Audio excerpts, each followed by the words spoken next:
마태복음 20장 20절로 28절의 말씀, 신앙의 깨달음을 갖자, 신앙의 깨달음을 갖자라는 제목을 가지고 오늘 이 시간에 말씀을 나누기를 원합니다. 오늘 말씀의 배경은 예수님의 제자 야고보와 요한이 자기 어머니를 앞세워서 예수님을 찾아왔습니다. 근데 참 나이가 먹어도 철이 안 들면 어쩔 수 없는 것 같습니다. 이 당시에 요한과 또 야고보와 요한이 어린 나이도 아니고 성인이고 나이가 먹을 만큼 먹었음에도 불구하고도 자기 어머니를 앞세워 예수님을 찾아왔는데, 예수님을 찾아온 목적이 뭐냐면 청탁을 하러 온 거예요. 청탁. 그 21절 말씀이죠. 예수께서 이르시되 무엇을 원하느뇨? 이르되 이 나라의 두 아들을 주의 나라에서 하나는 주의 우편에 하나는 주의 좌편에 앉게 명하소서. 이 사실을 또 다른 열 제자가 이 사실을 알고 또 분이 여깁니다. 24절의 말씀에 보니까 열 제자가 듣고 그 두 형제를 대하여 분이 여기거늘.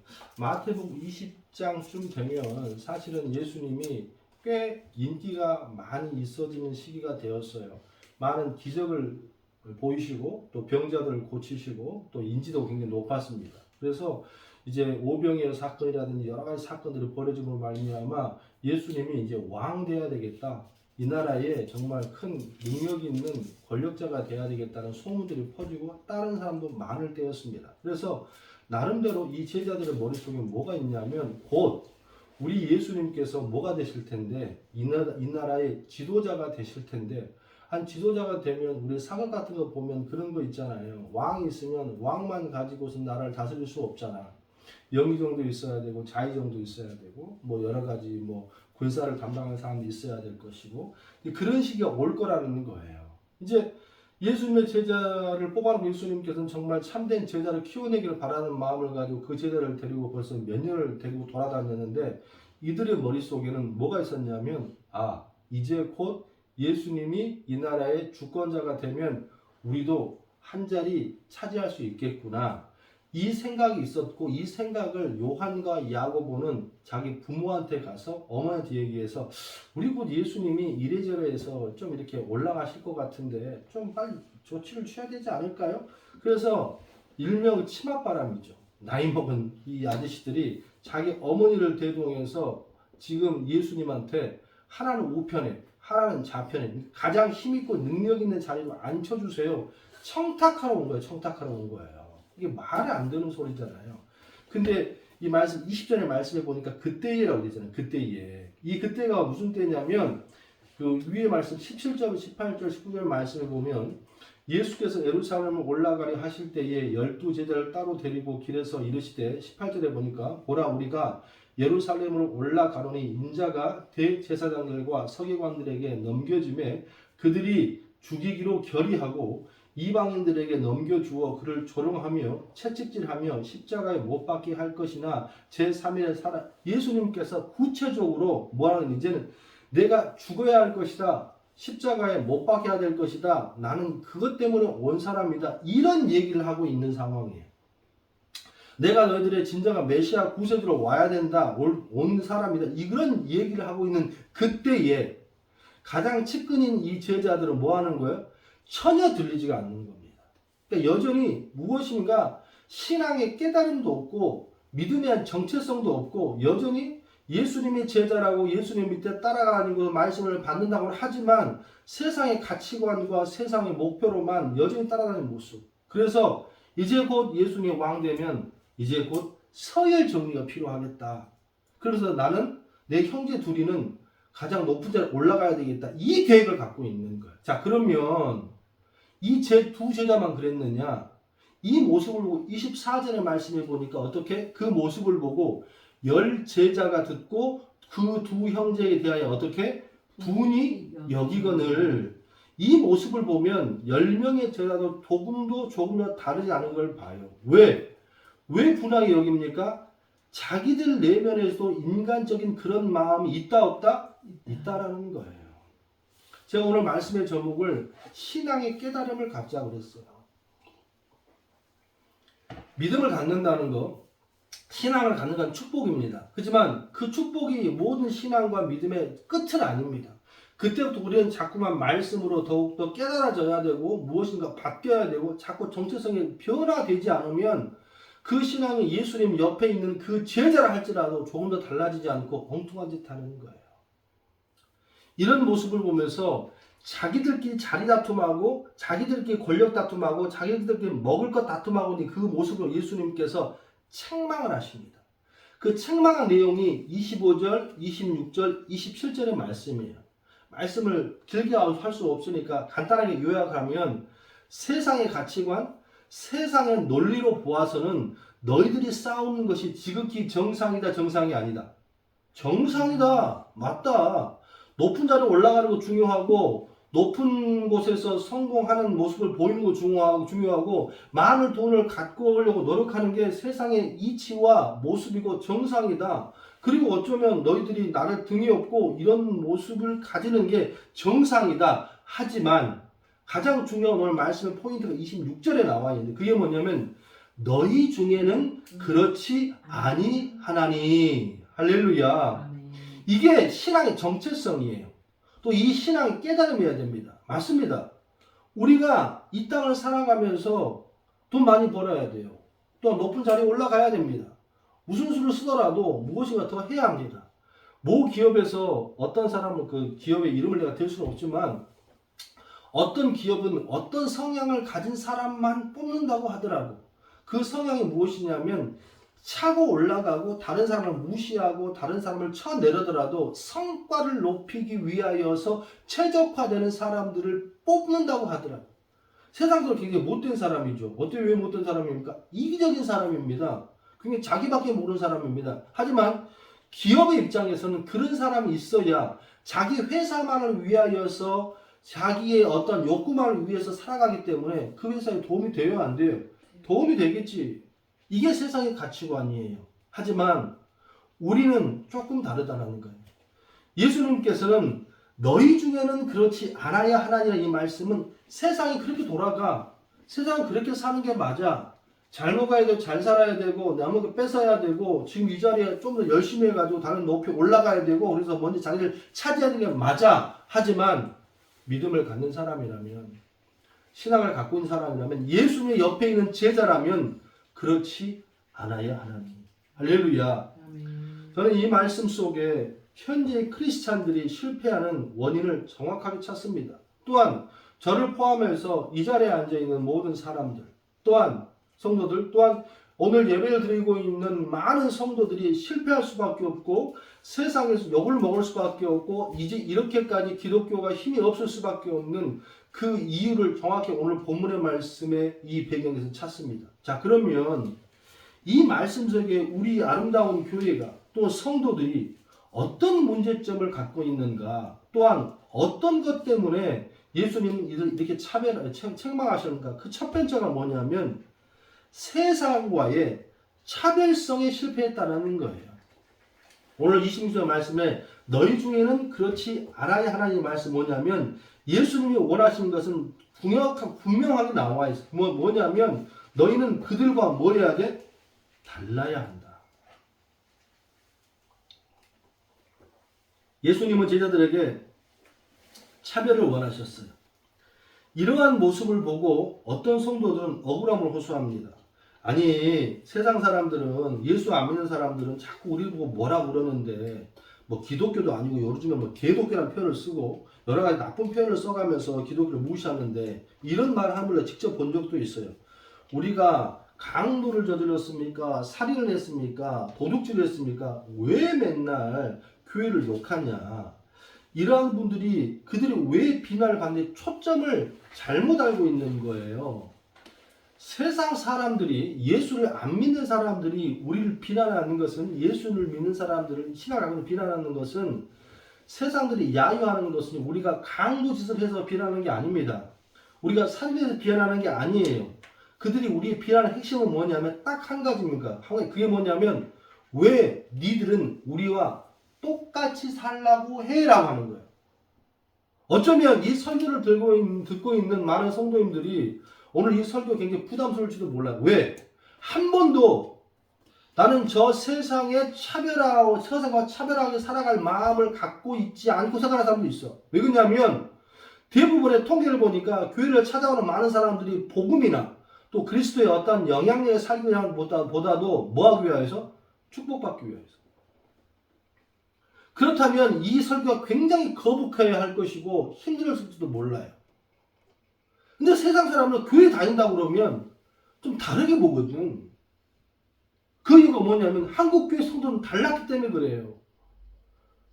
우리가 살인을 저진 것도 아니고 도둑질한 것도 아님에도 불구하고 그들이 자꾸만 우리를 비난하는 이유는 뭐냐면 입으로는 하나님 믿는다고 하면서 왜 너희들은 다를 게 하나도 없냐는 거야. 아니 더한다는 거예요. 예를 든다면 간혹가다 주일날, 오늘 마찬가지로 주일날도 그렇고 요즘에 구역 예배도 많고 셀 모임도 많고 이 소그룹 예배가 참 많다 보니까 식당에 가면 3, 4, 5일 이렇게 함께 식사를 하는 사람들이 있어요. 그럼 대번에 이 사람들이 교회를 다니는 사람들인가 안 다니는 금방 알 수가 있습니다. 그런데 보면은요, 이게 분명히 교회에서 셀 예배 드리고 구역 예배 드리고 온 식구들이 대여섯 명, 일곱 명 모여 하는데 보면요, 자꾸 뭘 시켜요. 물수건 주세요, 물 주세요, 반찬 빨리 주세요. 우리가 먼저 왔는데 왜 저쪽부터 식사가 나옵니까? 등등등등 해서 계속해서 컴플레인하는 모습을 볼 수 있어요. 그런데 나가고 난 다음에 나가고 난 다음에 그 모습을 식당의 사람들이나 아니면 식당의 직원들이 대뜸 하는 말이 이제 뭐냐면 교회 다니는 사람들이 더 저에 왜 저래 이런 말을 하는 거 봤어요, 못 봤어요? 봤어요. 근데 객관적으로 보자. 객관적으로 우리가 객관적으로 한번 교회 다니는 거 빼고 식당 가서 권리 주장하는 게 틀렸어요? 틀렸습니까? 아니 물 더 먹고 싶으니까 물 더 달라고 하는 거, 반찬 좀 더 달라고 하는 거. 아니 저 사람들이 늦게 왔는데 우리가 먼저 왔는데 저 사람들 먼저 식사가 먼저 나가면 기분 나쁠 거 아니겠습니까? 근데 이 모습이 다르냐고, 뭐 잘못됐냐고. 하도 잘못되지 않았거든. 그런데 이 사람들이 교회를 다니고 신앙이 있다는 것의 정체성이 들키고 나면은 그 사람들은 항상 이런 모습을 하면 비아냥거립니다. 좀 이해가 되지 않아요? 세상 사람들의 이 마음을 여러분들이 이해하려면 여러분들이 목사님을 바라보는 시각을 생각하면 정확히 답이 나옵니다. 이게 무슨 말이냐? 여러분들이 목사님을 바라보면서 분할 때의 모습을 공평하게 생각해보자. 어떨 때 목사님 바라보면서 굉장히 불이하잖아요. 또한 목사님들 바라보면서 굉장히 많은 걸 요구하다. 특히 한국교회 목사님들은요, 굉장히 도덕적인 이 어떤 그 규범에 굉장히 큰 틀을 갖고 있는데 생각을 해봐봐. 뭐 간혹가다 나쁜 목사님들 계시겠지만 목사님들이 살인해서 욕먹습니까? 강요시대에서 욕먹어요? 뭐 이상한 뭐 성추행을 하거나 어떠한 여러 사기를 치거나 하면 목사들만 몇십만이야. 그 중에 몇몇 사람에 불과해. 예? 그런 사람을 제거한 대부분 목사님들이 욕먹을 많이 하진 않거든. 그래도 불구하고도 많은 사람들이 교회 다니는 성도들만 보더라도요, 그 담임 목사가 멀쩡히 있으면 하고 큰 실수를 하지 않았음에도 불구하고 그 성도들 대부분 하는 말이 우리 목사님 실망했어. 우리 목사님 싫어. 어떤 목사님 좋다고 말할 수도 있지만 그런 말을 한다. 그럼 그 담임 목사님을 한번 보자고. 그 담임 목사님이 뭐 강도질을 했습니까? 살인을 했습니까? 뭘 했습니까? 그런데 불구하고도 성도들은 그 목사님에 실망했대. 실망한 포인트가 뭐예요? 그게 우리와 같은 평신도들하고 똑같이 여러분들 평신도들을 세상에서 바라보는 시각이 여러분들이 목사를 바라보는 시각과 똑같다고 보면 되는 거예요. 무슨 말이냐? 제가 웨이트 타면 안 돼요? 아니 S클래스 이런 거 타면 안 되냐고. 응? 그 사람들 뭐라고 그래? 아 목사님 무슨 벤치에 마우바를 타고 다녀. 아니 제가 월급 좀 많이 받으면 안 됩니까? 예? 아 큰 교회 목사님들 정말 일을 많고 힘들어하는데 거기에 맞게 월급 좀 받으면 안 돼요? 근데 세상은 뭐라고 합니까? 목사는 당신은 그렇게 돈을 받으면 안 돼요라고 하잖아. 여러분 목사님들 60평 100평에 집에 살면 안 돼요? 왜 안 되는 거예요? 성도들은 60평 100평에 살잖아. 집 2채, 3채, 4채, 10채 살잖아. 그리고 그걸 축복받았다고 그러잖아. 아니 목사도 축복받으면 안 되냐고.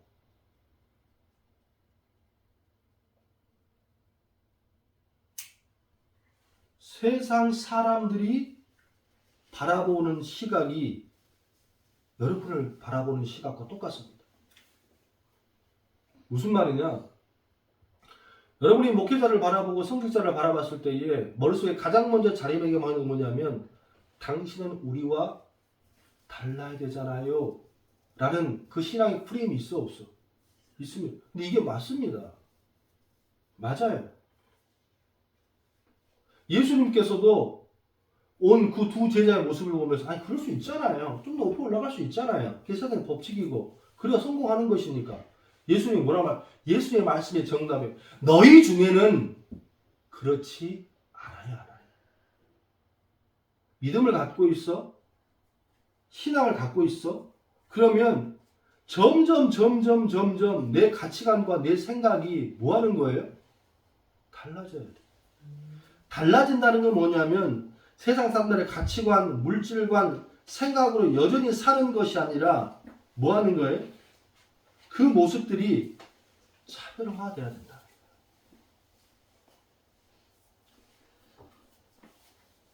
식당에서 욕먹는 거 왜 그렇습니까? 잘못한 거 없어요. 못한 사람도 있겠지만.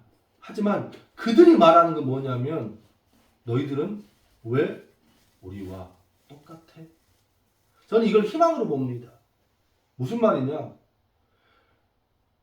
신앙이 기독교가 말씀이 다 죽어가는 세대를 한다 할지라도 여전히 한국에 있는 많은 성도들은 어떤 생각을 갖고 있어요? 너희들은 우리와 달라 라는 그 핵심이 이 신앙의 이 기독교의 희망이에요. 할렐루야. 그런데 예수님의 옆에 있던 그 제자들은 그러지 못했다는 거예요. 그래서 실패할 수 없는 신앙이 될 수밖에 없다는 거예요. 우리는 신앙에 많은 깨달음이 필요합니다. 그 많은 깨달음 중에 가장 첫 번째는 예수님 옆에 있는 것도 중요하지만 그 예수님 옆에 있었다면 그 말씀을 받아들이고 그 말씀을 깨닫고 첫 번째 내 모습이 달라지길 원합니다. 여전히 교회 안에서도 이 차별화는 되지 않습니다. 교회는 많은 여러 가지 이권과 또 많은 어려움으로 말미암아 시끄럽습니다. 이게 뭐 그렇습니까? 교회 안에는 들어왔음에도 불구하고 여전히 예수님의 12제자처럼 생각이 그대로인 겁니다. 자기가 올라가길 원하고 자기가 성공하길 원하고 자기가 더 이득 보기를 원합니다. 이래서는 절대로 예수님의 참된 제자가 될 수 없음을 반드시 기억해 여러분 되시기를 주님을 축원합니다. 두 번째, 말씀 속에 우리 성도들이 깨달아야 될 것. 또한 예수님이 책망한 핵심이 두 번째는 뭐냐면 섬김이라는 영향력에 실패했다는 거예요. 자, 26절을 보니까 너희 중에는 어떻게 그렇지 않아야 하나니 너희 중에 누구든지 크고자 하는 자는 너희를 뭐하는 자고 섬기는 자가 되고 27절 너희 중에 누구든지 으뜸이 되고자 하는 자는 너희의 뭐가 되어야 돼? 종이 되어야 하리라. 할렐루야.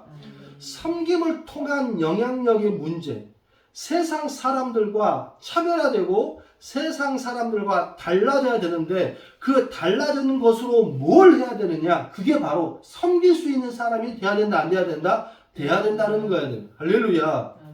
제자들이 달라져서 해야 할 일은 서로를 섬겨주고 높여주고 그런 제자들의 영향력이 곧 그리스도의 영향력이 되고 하나님 복음이 전하되는 모습이 되어야 될 것인데 이거에 뭐든 실패했다는 거예요. 그때 2000년 전이나 지금이나 똑같습니다. 세상 사람들이 예수를 믿지 않는 사람들이 그토록 교회를 욕하고 신앙을 폄훼할 수밖에 없는 가장 이유는 뭐냐면요. 섬기지 못한다는 거예요. 근데 곰곰이 보세요. 저 어렸을 때 제가 7살 때 교회 다니고 40몇 년을 교회를 다녔지 않습니까? 그런데요. 저 한참 클 때 이럴 때 교회 다녀가면 접고 들어갔어요. 교회 다니면 네가 어떤 교회를 다니냐, 무슨 교회를 이거 다 필요 없고 이거 물어보지도 않았습니다. 교회 다니면 저 사람 뭐한 사람? 착한 사람. 저 사람 뭐한 사람? 착한 사람. 착하다는 규정을 어떻게 할 수 있어? 어떤 사람이 나를 착한 사람을 말합니다. 하지만 어떤 사람은 나쁜 사람을 말할 수 있지. 근데 중요한 것은 내가 다른 사람에게 양보하고 섬겨주고 그를 위해주면 다른 사람이 나를 봤을 때 착한 사람이라고 말할 수 있다 없다? 있다라니. 즉 다시 말해서 30년 전, 40년 전의 신앙은요, 그렇게 복음이 그렇게 해석이 명확하지도 않고 무엇인가 뚜렷하지도 않았습니다. 그러면 한 가지는 분명했어. 그게 뭡니까? 차별화에는 성공했다라는 거예요. 그래서 그 차별화는 뭘로 나타났습니까? 다른 사람을 뭐 하는 거예요? 섬기는 거예요.